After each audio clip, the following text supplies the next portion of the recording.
અને તું હતો એના કરતા રૂઢી રીતે હાલે છે.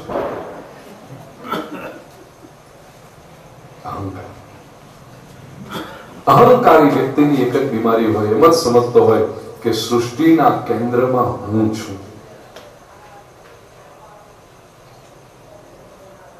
મહાપ્રભુજી શ્રીમદ વલ્લભાચાર્યજી કહે છે, પુષ્ટિ સંપ્રદાયમાં જે દીનતાનો ભાવ, સૃષ્ટિના કેન્દ્રમાં હું નથી, હું ઠાકોરજીનો સેવક છું. પરમાત્માની આ સૃષ્ટિ છે, હું એનો સેવક છું, અને મારે કેવી રીતે રહેવાનું? મારો પ્રભુ રાજી રહે એ રીતે રહેવાનું. અહંકાર. અહંકારી વ્યક્તિ પોતે તો દુઃખી થાય છે, પણ અનુભવથી એવું સમજાય છે કે અહંકારી વ્યક્તિ કરતા એની આજુબાજુના લોકો હોય ને એની બહુ દયા આવે કે બચારા કેવું કરતા. ઘરમાં એક જો આવો જીવડો આવી ગયો ને હું કરવા વાળો, તો બાકીના લોકો એને સતત રાજી રાખવો પડે. અને બાકીના ઘરના બધા લોકો એકબીજાને છે ત્યાંથી હાચવી લે, પછી જાશે એટલે આપણે તો ઈ જાશે, અને પછી તો ઈ જાશે. ક્યાં સુધી બિચારા બધા હાચવી લો કેટલા ધર્યા રહેતા હોય છે. એ અહંકારી વ્યક્તિની આજુબાજુ વાળા લોકોને દયા કરવી જોઈએ. અહંકારી વ્યક્તિ પોતે તો નિંદનીય છે, આજુબાજુ વાળા કેટલા હેરાન થશે. એ પોતાનો આનંદ ગુમાવી બેસે છે, બીજાનો પણ આનંદ ગુમાવી બેસે છે. આળસ છૂટે, આદત છૂટે, અહંકાર છૂટે. એ બધું છૂટ્યા પછી છેલ્લી વાત, છેલ્લો પથરો નડે છે, અને એ છે ઈર્ષ્યાનો પથ્થર, દ્વેષનો પથ્થર. માણસ બધું છોડી શકે, પણ એ છોડી શકતો નથી. ઈર્ષ્યા, મત્સર. મત્સર શબ્દની સંસ્કૃત વ્યાકરણ પ્રમાણે વ્યાખ્યા, મત અદરે સરથી કે મત્સર, મારાથી આગળ જાય, મારા કરતા સારું દેખાય. હવે એ પેલાનો ખરેખર દેખાય છે કે નહીં, આ મત્સર કરનારનું પોતાનું ઇન્ટરપ્રિટેશન હોય છે. એ પોતાના એક મનોરાજ્યમાં રાજતો હોય કે રાજતી હોય, અને પરિણામે બીજા તરફ સતત નેગેટિવ વાઇબ્રેશન્સ મોકલતા હોય. ઈર્ષ્યા. કથામાં અનેક વખત કહ્યું છે, આપણે સાંભળ્યું છે કે આ દુનિયામાં બીજાના દુઃખમાં દુઃખી થવું સહેલું છે, અને આપણે એને ધર્મ માનીએ છીએ. ગરીબોને અન્ન આપો, શિયાળાની ઋતુ થઈ, રસ્તા પર બિચારા સુતા હોય ને ધાબળા ઉગાડી આવો, બીમારને દવા આપો, ભણી શકતા ન હોય એને શિષ્યવૃત્તિ આપો. સારું કામ છે, કરવું જોઈએ, સમાજને જરૂર પણ છે. બીજાના દુઃખમાં દુઃખી થવું સહેલું છે, બીજાના સુખમાં સુખી થવું અઘરું છે. અને એમાં સુખી થવા વાળો વ્યક્તિ જો આપણો પોતાનો હોય, ઓળખીતો હોય, તો એના સુખમાં સુખી થવું તો બહુ અઘરું છે. અજાણ્યો વ્યક્તિ ક્યારેક સુખી થઈ જાય તો આપણે બહુ વાંધો નથી આવતો, પણ ઓળખીતો જયારે સુખી થાય ત્યારે તે પીડાય છે. ત્યારે પેલો દ્વેષની ભાવના આવે, એને કેમ થઈ ગયો, એને કેમ, આને મહત્વ મળી ગયું, આનું આમ થઈ ગયું. યાદ રાખજો, પ્રત્યેક વ્યક્તિ પોતાના કર્મના પરિણામ ભોગવે છે. આજે સવારે નિશભાઈ ભાગવતજીનો પાઠ કરતો હતો, સરસ ચિંતન થયું. પહેલી જ વખત વાંચ્યું છે. આ સૃષ્ટિ કેવી રીતે ચાલે છે જીવનમાં? એક તરફ પુરુષાર્થવાદીઓ છે, પુરુષાર્થ કરો, મહેનત કરો, કર્મ કરો તો તારું પરિણામ આવે, પુરુષાર્થવાદીઓ છે. બીજી તરફ કેવળ પ્રારબ્ધવાદીઓ છે. આપણે શું કરી શકવાના, હરિની ઈચ્છા વગર પાંદડું ન હલે, આપણું ધાર્યું કઈ થતું નથી, ધાર્યું ધરણી ધર્મ થાય. બિલકુલ પ્રારબ્ધવાદી. અને આ બંને એક્સ્ટ્રીમ પર છે. સંખ્યા બહુ મોટી છે બંને જવાની. પ્રારબ્ધવાદીઓ પણ બહુ મોટા છે, પુરુષાર્થવાદીઓ પણ છે. ચિંતન કરતા એવું સમજાય છે કે આ બંને અંતિમ અધૂરા છે. ખોટા છે ને, અધૂરા છે. બિલકુલ પ્રારબ્ધવાદી થવું એ પણ અધૂરી વિચારધારા છે. બિલકુલ પુરુષાર્થવાદી થવું એ પણ અધૂરી વિચારધારા છે. જે કંઈ ગડમથલ કરીએ છીએ ઠાકોરજીની કૃપાથી એનાથી સમજાય છે. ઝાંખું ઝાંખું જે સ્પષ્ટ થતું જાય છે, જે પરિસ્થિતિમાં આપણે આવીએ છીએ એ પ્રારબ્ધનું પરિણામ છે. અને પ્રારબ્ધ એટલે કોઈ બીજું ગોઠવતો નથી. ભગવદ્ ગીતામાં શ્રી કૃષ્ણે સ્પષ્ટ કહ્યું, નાદત્તે કસ્યચિત પાપમ ન ચૈવ સુકૃતમ વિભુ. હું કોઈને પાપ પણ આપતો નથી, હું કોઈને પુણ્ય પણ આપતો નથી. પ્રત્યેક મનુષ્ય માત્ર પોતાના કર્મોના પરિણામ જ ભોગવતો હોય છે. ઈશ્વર કેવળ એક સિસ્ટમ છે, એક વ્યવસ્થા છે કે જેના જે કર્મ હોય એના એ પરિણામ એના સુધી પહોંચી જાય. ભગવાન એમાં કોઈ ઉમેરો પોતાના તરફથી કરતો નથી કે કોઈ બાદ બાકી કરતો નથી. તો પ્રારબ્ધ એટલે કશું જ નથી. ભૂતકાળનો આપણો પુરુષાર્થ એ આજનું આપણું પ્રારબ્ધ બનીને આવ્યું છે. કંઈક આપણે કર્મો પહેલા કર્યા છે એ આજે આવીને ઉભા છે. પણ એ ઉભા તો છે. જે પરિસ્થિતિમાં હું તમે આવીએ છીએ એ પ્રારબ્ધનું પરિણામ છે. અને એ પરિસ્થિતિમાં આપણે જે કરીએ છીએ એ આપણો પુરુષાર્થ છે, જે આપણા ભવિષ્યનું પ્રારબ્ધ ઘડે છે.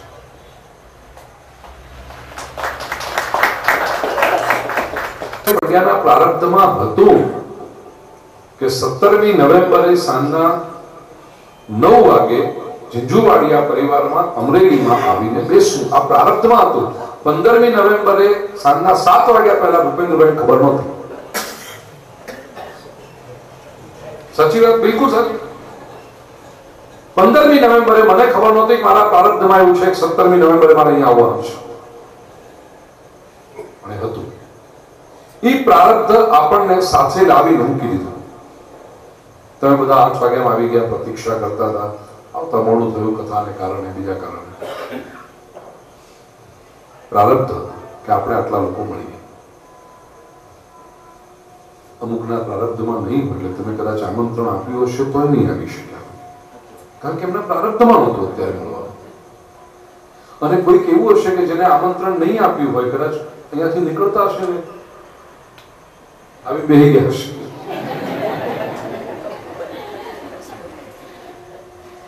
કારણ કે પ્રારબ્ધમાં હતા. પ્રારબ્ધ આપણને સૌને ભેગા કરી અને અટકી ગયા. ત્યાં પછી પ્રારબ્ધ પૂરું થઈ જાય. હવે આપણે ભેગા થયા, શું કરીએ છીએ આપણે? એ આપણો પુરુષાર્થ. આપણે ગામ દપાટા મારી શક્યા હોત, પોલિટિક્સની ચર્ચા કરી શક્યા હોત, ચૂંટણીમાં શું થશે એની ચર્ચા કરી શક્યા હોત, ક્રિકેટની ચર્ચા કરી શક્યા હોત, શેરબજારની ચર્ચા કરી શક્યા હોત, સોનું ચાંદી કેમ આટલા મોંઘા થઈ ગયા એની ચર્ચા કરી શક્યા હોત. કેટલું બધું કરી શક્યા હોત ને. પણ એ કશું જ ન કરવાને નક્કી કર્યું આપણે. અને જેવા આવ્યા ભીતર જઈ જલપાન કરી તરત પાછા આવીને આપણે સત્સંગ કરીએ. એ આપણો પુરુષાર્થ.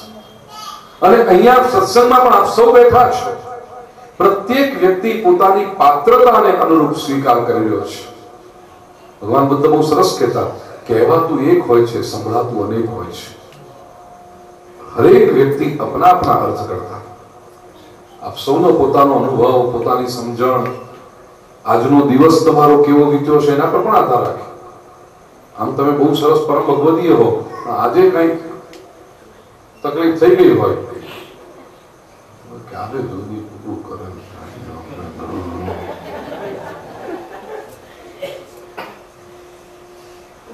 ગઈકાલે આવ્યો તો તમે એકદમ હજી અડધો કલાક વધારે બોલે તો વાંધો નથી એમ હોય. આજની પરિસ્થિતિ તમારી શું થઈ? કેટલા બધા પરિબળો કામ કરતા હોય છે એની અંદર. તેથી અર્થ અલગ અલગ અલગ અલગ નીકળતો. અને એ જે એબ્ઝોર્બ થયું, એ જે રિટેન થયું, સચવાયું, એ તમારું પ્રારબ્ધ બનશે. પુરુષાર્થ કરતી વખતે કામ લાગશે. હા, આપણે આળસ છોડવી છે, આપણે આદતના ગુલામ નથી થવું, અહંકાર નથી લાવવું, આપણે પરસ્પર દ્વેષ નથી કરવું. પરિવારમાં તો ન જ હોય, પણ ઇવન સમાજમાં આપણે શું કામ કોઈનો દ્વેષ કરીએ, આપણે શું કામ કોઈની ઈર્ષ્યા કરીએ? આપણું આગળનું પ્રારંભ છે. ઈશ્વર એક અદ્ભુત વ્યવસ્થા છે. અને મહાપ્રભુજી જે કહે છે ને કે કૃષ્ણ તો કૃપા જ કરે. ઠાકોરજીની મોટા મોટી કૃપા કઈ કે આપણા જ કર્મ આપણી પાસે આવે છે, કોઈ બીજાના નથી આવતા. આ પહેલી કૃપા. અને બીજું, આપણે જે કર્યું છે એ પાછું ભવિષ્યમાં આવવાનું જ છે, આ એની કૃપા છે. કોઈ ગેરવ્યવસ્થા નથી. નહીંતર એમ ના થાય મને કેમ દુઃખ આવે છે, મેં તો આવું કઈ કર્યું નથી. મેં કર્યું છે અને અત્યારે જો હું સત્કર્મ કરી રહ્યો છું તો એ ક્યાંય વ્યર્થ જતું નથી, ક્યાંય નકામું જતું નથી. એ મને મળવાનું જ છે. આ એની કૃપા છે. આ વ્યવસ્થા એ મોટા મોટી કૃપા છે. સૃષ્ટિમાં કેઓસ નથી, એક સિસ્ટમ છે, પરફેક્ટ સિસ્ટમ છે. એનો એક વખત જો સ્વીકાર કરી લો તો જીવનમાં જે આનંદ આવે છે, ફરિયાદો બધી કડડડ ભોસ કરી ભાંગી પડે, કોઈ શિકાયત રહેતી. કારણ કે જે થાય છે ઠીક, મારો પ્રભુ જે કરે છે બરાબર કરે છે. એ વાક્ય અગતિકતાનું વાક્ય નથી, હેલ્પલેસ સ્ટેટમેન્ટ નથી, કન્વિક્શન પછીનું વાક્ય છે, નિષ્ઠાપૂર્ણ ઉદ્ગાર છે. આપણે મોટા ભાગે એને અગતિક બને, હેલ્પલેસ. કાંઈ આપણું ના હાલે પછી ઠીક, હવે ઠાકોરજીની મરજી. હવે છેલ્લે કેટલા વાક્ય મારી લીધા છે.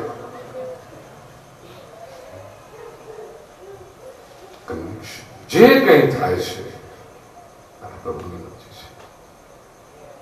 કર્મણ્યેવાધિકારસ્તે મા ફલેષુ કદાચ. હું કહેતો હતો એકાદશી ઉત્સવમાં કે કર્મ આપણે કરીએ. કૃષ્ણને કહો સંવાદ કરો ત્યારે પ્રભુ આપે તો ગીતાના બીજા અધ્યાયના 47મા શ્લોકમાં કહી દીધું કર્મયોગની વખત કે તારો અધિકાર કર્મમાં છે, ફળમાં નથી. તો કૃષ્ણ મને કહો તો ખરા ફળમાં અધિકાર કોણ? કોઈકનો તો અધિકાર હોવો જોઈએ ને. હું સ્વીકાર કરું છું કર્મમાં મારો અધિકાર છે, વાત બહુ લોજિકલ છે, તર્કબદ્ધ વાત છે. મારો અધિકાર કર્મમાં છે તો ફળમાં કોનો? किसी के तो अधिकार का क्षेत्र होना चाहिए हो. કૃષ્ણને કબૂલ કરવું પડે કે મારો એમને પ્રભુ એ તમારો અધિકાર છે, હું મારા અધિકારનું શ્રેષ્ઠ રીતે કરીશ, પછી તમે તમારો અધિકાર ચલાવો. અને મને ખાતરી છે કે મારા અધિકારમાં ક્યાંક કંઈક ગડમથલ હોઈ શકે, પણ પ્રભુ આપણા અધિકાર ક્ષેત્રમાં તો ગડમથલ હોય જ નહીં. એટલે જે કંઈ મને મળે એ હું પ્રસન્નતાપૂર્વક સ્વીકાર કરું છું. આ કનૈયા સાથે સંવાદ કરીને તારે આપણું પ્રાપ્ત થાય છે. આપણા અધિકાર ક્ષેત્રની વાત છે. એટલે મેં મારો પુરુષાર્થ કરી લીધો, હવે આ બોલ કનૈયા તારા અધિકાર ક્ષેત્રમાં રમ. હવે તું એને અમે તો અમારા કર્મની માળા ગૂંથી લીધી, હવે તારી ડોકમાં પધરાવીએ છીએ. એનો આનંદ તું લે અને એની સુગંધ અમારા તરફ આવવા દે, એના સૌંદર્યની ખુશ્બુ, એની મહેક એ અમારા તરફ આવવા દે. કારણ કે तारा अधिकार की बात करे છે. हम अपना कर्म करते हैं, कन्हैया आप अपना कर्म करो. એ જે કરે છે ને શ્રેષ્ઠ જ કરે છે. તો નવા વર્ષનું હજી તો સ્પંદનો વાતાવરણમાં ગુંજી રહ્યા છે. આવતીકાલનો દિવસ જ્ઞાન પંચમી, પરમ પવિત્ર દિવસ કહેવાય, લાભ પાંચમ. આ વેપારી માટે પણ અને જ્ઞાન માર્ગના, ભક્તિ માર્ગના સાધકો માટે પણ જ્ઞાન પંચમીનો દિવસ.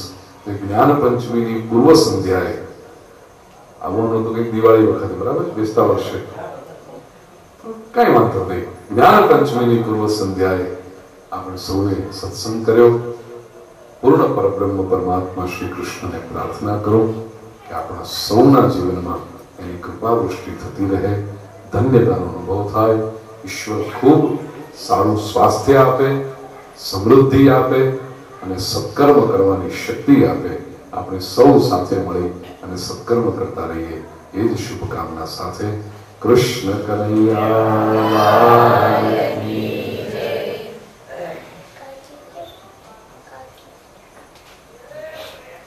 શ્રી સદગુરુ દેવ કી જય.